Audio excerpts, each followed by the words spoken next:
You know, Israel for years has been using Iran to justify its own actions in the Middle East and further its own agenda.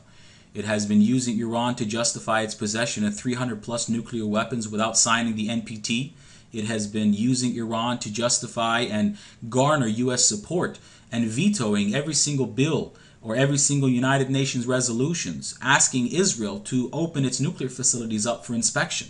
It has used Iran to justify its actions in the West Bank by demolishing Palestinian homes and building Jewish-only settlements on Palestinian lands, thereby extending its territories beyond any internationally recognized borders. It has used Iran to justify its actions in southern Lebanon and its offensive actions against Hezbollah. It has used Iran to garner support for its actions against Gaza and its blockade of Gaza since 2006, depriving the people in Gaza from basic human needs such as medical attention and healthcare and medicine.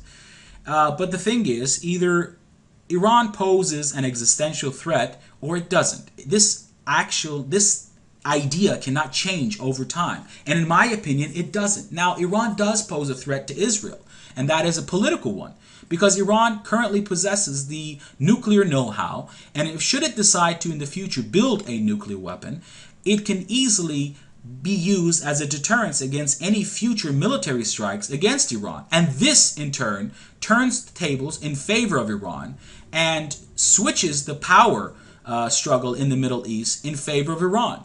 And Israel will no longer be the only superpower in the Middle East, so it can't impose its will on the people in the Middle East.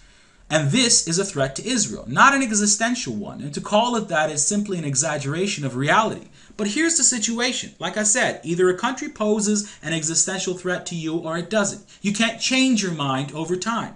But it's since 2003, as you can see, over here it says Mossad chief, Iran is an existential threat to Israel. And as you can see again, in 2006, Iran will have a nuclear bomb by 2009.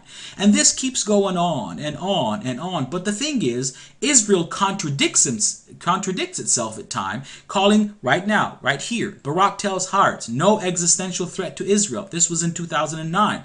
So the idea that Iran poses such a threat to Israel is simply ludicrous, because Israel changes its position based on the political atmosphere of the time in order to garner support and justify its own actions. Now, what I say is simply, if, for instance, if cyanide kills you, it either kills you or it doesn't. It can't be to this fact that cyanide kills you on Monday, but it will be okay on Thursday. This simply does not exist. Iranian threat to destroy Israel doesn't hold up. This was in 2010. Barak, Iran poses no immediate existential threat to Israel, 2010. Again, Ron Paul, for instance, in his arguments, uses the current, see what you see on the page. Mossad chief, nuclear Iran not necessarily existential threat to Israel. So the idea that Iran poses an existential threat is simply ludicrous. And I can justify this by showing you on the map. You know, the purpose of my videos is simply to provide a different explanation and a different viewpoint to the mainstream. I try to expose hypocrisy to the best of my abilities and to counter the sometimes ignorant arguments that come out of the mainstream media.